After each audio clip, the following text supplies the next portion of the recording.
it over precisely the right point in order to land on the target area that you see before you. Don't worry, we'll get it replaced or get it going very, very soon. But if the PA system goes away, keep your eyes on the Wings of Blue. And there they go. Notice how the jumpers are moving apart from each other. This is being done for two reasons. The first is to demonstrate to you the amount of control a parachutist has over his body in freefall, inspire air and space leaders with vision for tomorrow. Our squadron commander down at the 98th Flying Training Squadron is Lieutenant Colonel Audrey Rand. Startował, to musi wylądować. Analiza popiernicze wszystko, cokolwiek lata. Mona Lisa smile.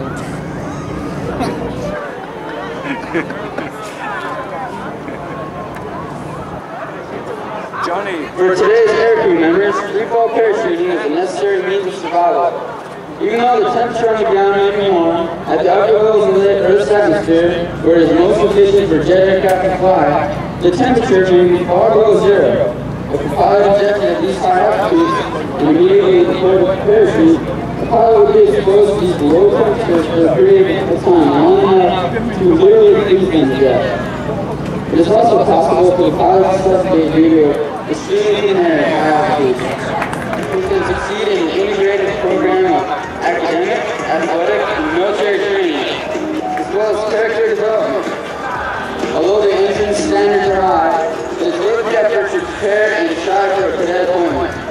If appointed, a cadet will spend 4 years at the academy to earn a Bachelor of Science degree and become an officer in the United States Air Force.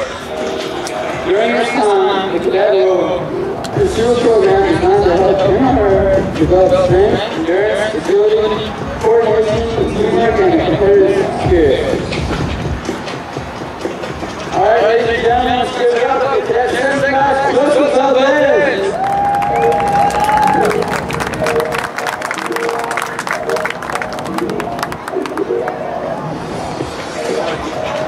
Cadet Valdez from Las Vegas, Mexico, and has almost 500 jumps in his credit.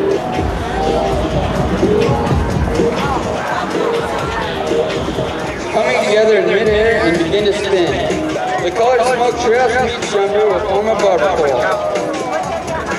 Cadet First Class Jack Munson will be flying yellow smoke, and Cadet First Class Chad Banner will be flying red smoke.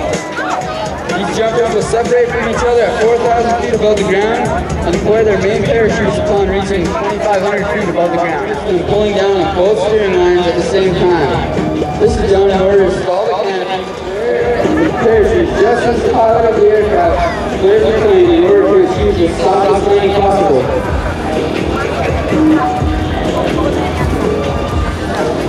Now, ladies and gentlemen, you see Cadet First Class Chad Banner flying red streamer. Cadet Banner is from Ames, Iowa, and has 540 jumps to his credit. The second jump of the land is past Cadet First Class Jack Munson. He's flying blue and white streamer, and he's from Hampton, Ohio. Jack Munson has 451 jumps to his credit. Let's give it up to Jack Munson! The jumpers will deploy their parachutes upon reaching 2,500 feet above the ground. Notice the difference in time between the openings of the two canopies. Every second delay between the two openings represents approximately 150 feet of vertical separation between the jumpers. The jumpers have just exited the aircraft and is begun to separate. The first jumper has assumed a fairly good position and is falling as slowly as 90 miles per hour. The other jumper has streamlined his body and is going head down. What we like to call it, no lift position down at 98. He is now traveling in excess of 200 miles per hour. At this speed, he covers the distance of a football field in less than a second. And there's the first canopy. This means the low jumper has just reached 2,500 feet.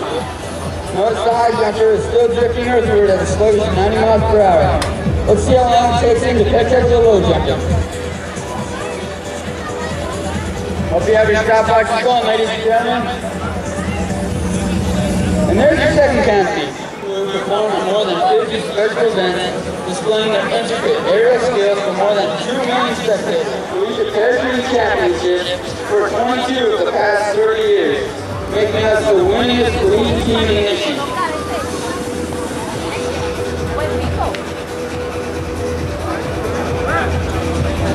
Will the parent or guardian of Taylor please report to the spectator support tent by the AMP-4 simulator, so left under the sunshade. Will the parent or guardian of Taylor please report to the spectator support tent located by the AMP-4 simulator. And the first jumper at this time was Cadet First Class Joshua T-shirt from Riding, Ohio. Cadet T-shirt has 470 jumps in his credit. Next jumper now is Cadet First Class Cameron Burger from Atlanta, Georgia. He has 437 jumps in his credit. Give it up for him, ladies and gentlemen.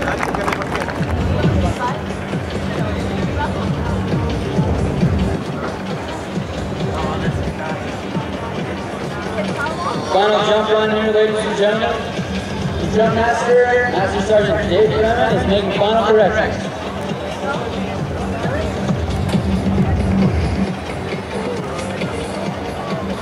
And there they go. The jumpers have just licensed the aircraft and are maneuvering to come together in the sky.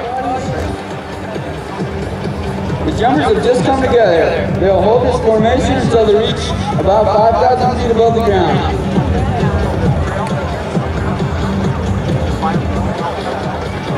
Now you see the jumpers are passing 5,000 feet and they have begun to track away from each other.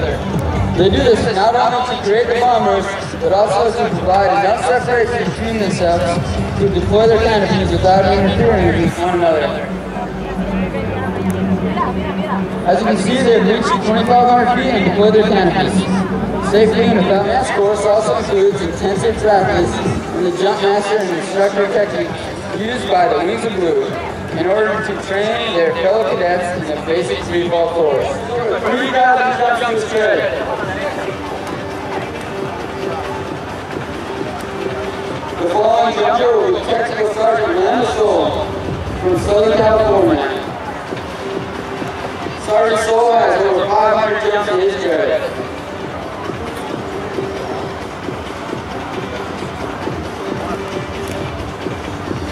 Next we'll see Cadet First Class Daniel Tucker from St. Andrew, Maryland. Cadet Tucker has 540 jumps in his credit. Following Cadet Tucker is Cadet First Class Kyle Sumner. Kyle's carrying the yellow blue spear you see above. He's from Phoenix, Arizona and has 560 jumps in his credit.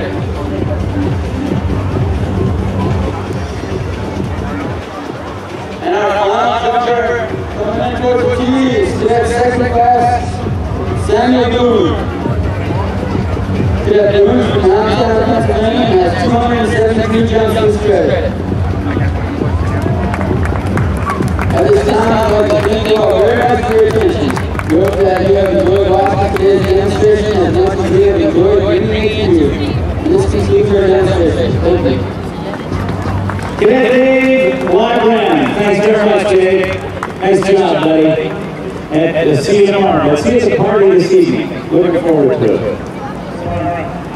Tell you about some more of the great folks who have supported this show, Air Power over Hampton Roads, as we recover the C-17. Take a look at that. From Aldous Air Force Base in Oklahoma, flying it again are Captain Buddy Martins, Captain John Damron, and Captain J. Arbore, and along with Luke Masters, Staff Sergeant Jake Ellis, and Staff Sergeant Ian Castillo.